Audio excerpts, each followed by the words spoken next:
Beruchim haboim, welcome everyone. We're about to begin Be'ezras Hashem together on Daf Vav Amud Aleph, 3 lines from the bottom from the 2 dots. The Gemara previously brought a brisa telling us about the Daled Rishuyos B'Shabbos, 4 different domains: the Rishus HaYachid, the Rishus HaRabim, the Karmelis, and the Makom Petur.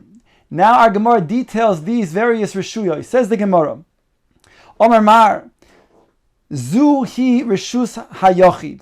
Quoting the Brisa, this is the Rishus HaYachid. Lemu'ute mai, what does this come to exclude? After all, the beginning of the Brisa said, Ve'ezo hi Rishus HaYachid, and then concludes, Ve'zu hi Rishus HaYachid. What does this come to exclude? That this specifically is the Rishus HaYachid. Says the Gemara, Lemu'ute hod Rabbi Yehuda. This comes to exclude that which Rabbi Yehuda said. The Tani, Yeser al Kain. Rav Yehuda. It's a Brisa, the Tanya, that says that Rabbi Yehuda taught, moreover, the following: Misha yesh loi beis batim b'shnei tzidei rishus harabim. If a person has 2 houses on either side of the rishus harabim, so there's a thoroughfare that is going across, and on either side he has a house that is exactly one opposite the other. Oise lechi mikan v'lechi mikan, oikore mikan v'kore mikan. He can make a side post, a lechi, on the end, the corner of one house, and another side post at the corner of the opposite house. Or he can make a cross beam on one house and a cross beam at the end of the other house. And then he can walk in between, because now it becomes a Rishus HaYachid.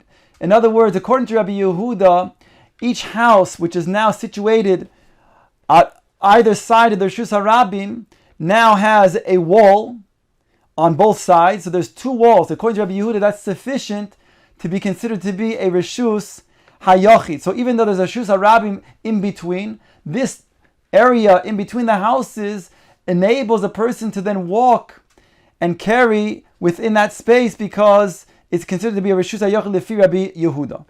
Omru loi, the sages said, Ein ma'arvim Rishus HaRabim bekach. You cannot make an Eruv and a Rishus HaRabim in this way, and therefore you can't cut it off to be a Rishus HaYachid with merely 2 walls. So even though, according to Rabbi Yehuda, the 2 walls are sufficient midraisa to make a Rishus HaYachid, and only there's a concern about midrabanan, that a person cannot walk in that area because it would be likened to making a mistake in the Rishus HaRabim. Therefore, you'd have to make a heker by either putting the side post, the lechi, or the crossbeam, the kara, on the ends of these houses. But that's only a heker, so that you don't have the problem of them thinking that this might be okay in the Rishus HaRabim. Al Kapani and the Rabbanan do not agree with Rabbi Yehuda about this, and therefore our Brisa comes to exclude that opinion of Rabbi Yehuda by saying this is a Rishus HaYachid. V'amai karulei gemura. Why does the Brisa say this is a Rishus HaYachid gemura, a complete Rishus HaYachid? Mao the same. You might think to say ki pligi Rabbana lei the Rabbi Yehuda the loy have Rishus HaYachid. Maybe the Rabbanan only argue on Rabbi Yehuda in saying that this is not a Rishus HaYachid. Hanimin l'taltel, as in regards to then being matir to metaltel within the Rishus HaYachid. Aval lizroik moidu lei kamash l'modilei. But to throw, literally, that means to make it Osir, to be machmir, and go from one Rishus to another Rishus, from Rishus HaRabim into this area which is considered to be a Rishus HaYachid according to Rabbi Yehuda, then they would be moida, this would be Osir. Kamash malan, no, they say that this indeed is not a Rishus HaYachid at all, and therefore it needs to be a complete 4-walled enclosure to be a Rishus HaYachid gemura. Omar Mar, quoting the Brisa, Zuhi Rishus HaRabim. This is the Rishus HaRabim. Lemu'ute mai, again, after the Brisa says that Eizihi Rishus HaRabim, and then tells us different examples of what it is, defining a Rishus HaRabim, and then concludes Harei Zu Rishus HaRabim, what's it coming to exclude? Lemutei Mai. Says the Gemara, Lemu'utei Idach de Rabbi Yehuda, to exclude the other statement of Rabbi Yehuda. Disnan, Rabbi Yehuda Omer, Im Haisa Derech Rishus HaRabim Mafsakton, Yisal Kenelit Stadim. Here we're talking about what's called Pasei Yirmiyahu, which means like this, that they used to have their water source, of course, was the well, and the well, which is dug into the ground, has at least a depth of asar tefachim, and it has walls surrounding it, so it's considered to be a rishus hayachid. And outside of that is either a rishus harabim or a karmelis, whereby on Shabbos you would not be able to draw water from the well and take it from the rishus hayachid and then take it out into the rishus harabim. So therefore, what would you do on Shabbos? So the Chachamim saw that the Olei Regalim who were traveling to Yerushalayim, they need a special dispensation. So the Chachamim enabled that the walls could be made in such a way in order to develop a Rishus HaYachid around the well. How to do that? They would make an L-shaped Amma al Amma on all four corners. Thereby, it would be considered to be a Rishus HaYachid inside. So if a person wants to then if he wants to then draw out water from the well outside, it wouldn't be a problem because he'd be going from one Rishus HaYachid to another Rishus HaYachid. And thereby they would be able to drink water on their way to Yerushalayim on Shabbos. So over here it says that if the public thoroughfare is going to be obstructed, in other words, they'll be going through this area, so then they would have to walk aside. So again, sing inside. Omar, Rabbi Yehuda Omer, Im haisa derech rishus harabim mafsakton, if the way of the public thoroughfare where people are walking would then be interrupted, then yisal kenelit stadin, then you'd have to then get them to go on the sides around. That's Rabbi Yehuda's ruling. V'chachamim oimrim eino tzorich. The Chacham said you don't have to them do that. They can go straight through. And therefore over here, it comes out interesting that Rabbi Yehuda is being machmir, requiring that the people go around, whereas the Chachamim are saying they can go straight through, and it doesn't obstruct the Rishus HaYachid. So why the difference? So the explanation is that previously, Rabbi Yehuda was machmir. He was talking about two houses that were opposite each other. Those are two solid walls. So therefore, then he wasn't worried about the Rishus HaRabim obstructing the Rishus HaYachid in between them. Whereas over here, since they're not wall structures, they're just partitions of an Amma by an Amma on all four corners. Therefore, the Rishus HaRabim would obstruct the Rishus HaYachid. They would have to therefore go around. Whereas the Chachamim, the opposite. Over there, in the case before, they said that two walls is not sufficient, and therefore the Rishus HaRabim does obstruct. It's not considered to be a Rishus HaYachid, but it remains a Rishus HaRabim. Whereas over here, although they're not complete walls, but they're an Amma by Amma on all four sides, making a halachic 4 amos. And therefore, when people were to walk through, it doesn't obstruct, it doesn't then do away with the Rishus HaYachid. Ask the Gemara the following question. V'amai karu le Gemura. So why over here does it take Rishus HaRabim Gemura, a complete Rishus HaRabim, like it did before? Answer the Gemara, I did the Tana Reisha Gemura, Tana Nami Sefer Gemura. Right, there's no Chiddush over here in regards to Rishus HaRabim, but since it taught earlier in the Brisa that the Rishus HaYachid has to be a complete Rishus HaYachid, that means that it's not sufficient with two walls. Therefore, it states over here in regards to Rishus HaRabim, also Rishus HaRabim Gemura, only Agav the Reisha. Ask the Gemara, V'lachshov nami midbar. Why don't we also include a midbar in the Rishus, an example as a Rishus HaRabim? The Hotanya, for we have a Brisa that says, Eizo hi Rishus HaRabim, Sratya, that is a public thoroughfare. Uplatia gedola, or the city's plaza, where you would have people gathering around and making a shuk.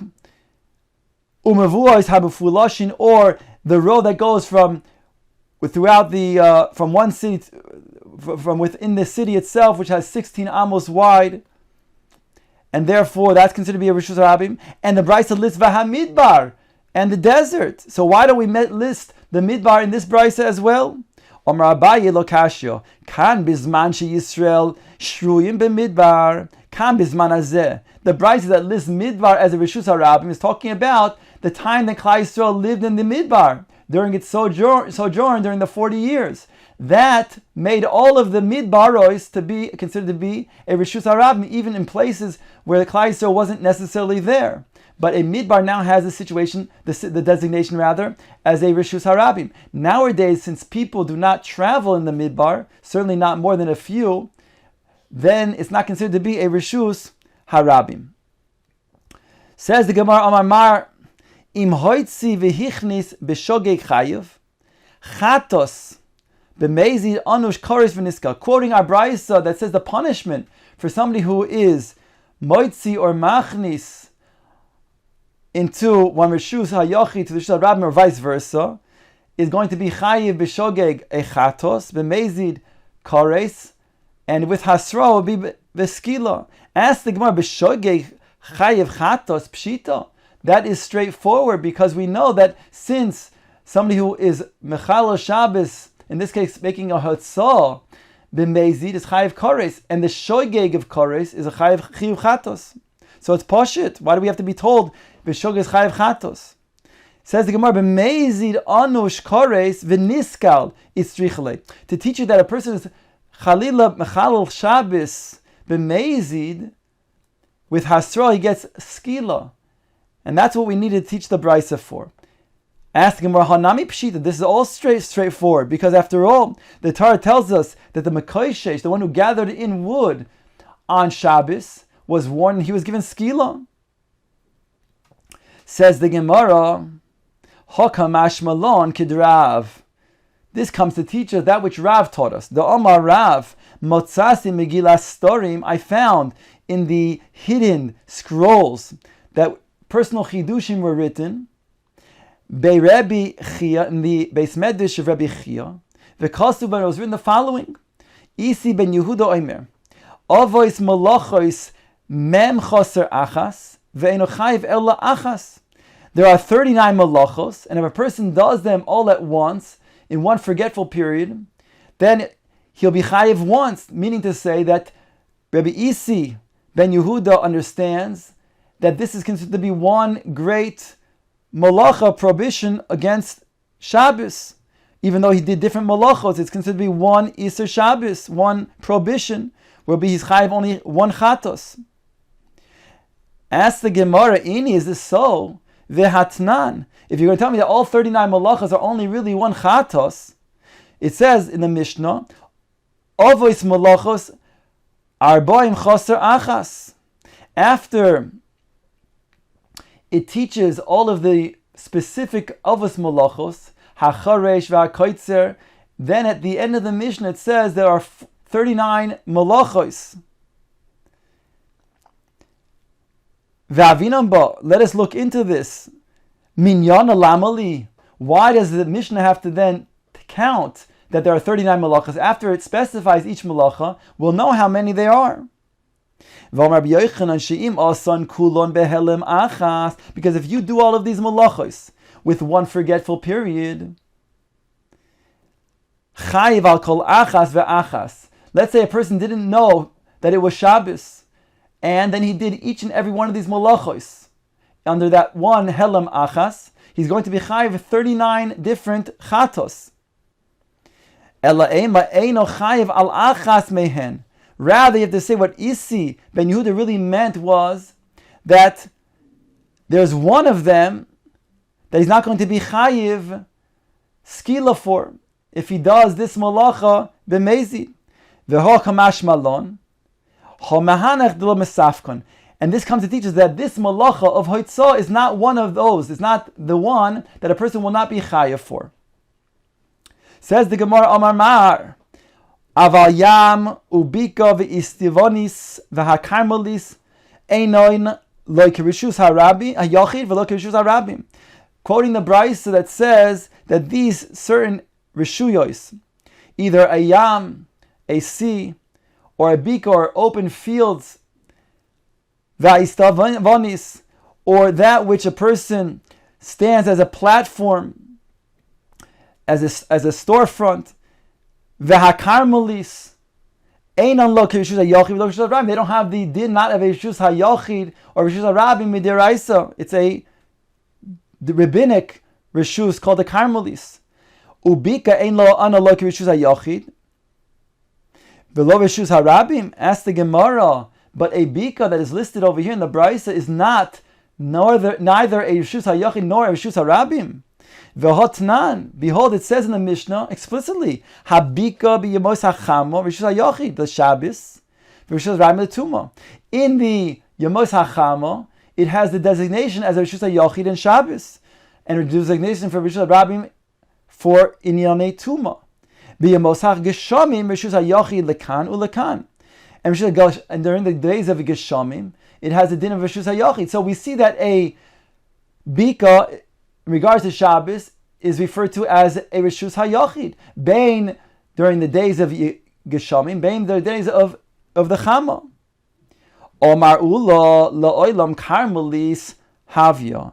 Really, it's a karmelis, says Ula. Why does it state over here in this Mishnah that it's referred to as rishus hayachid on Shabbos?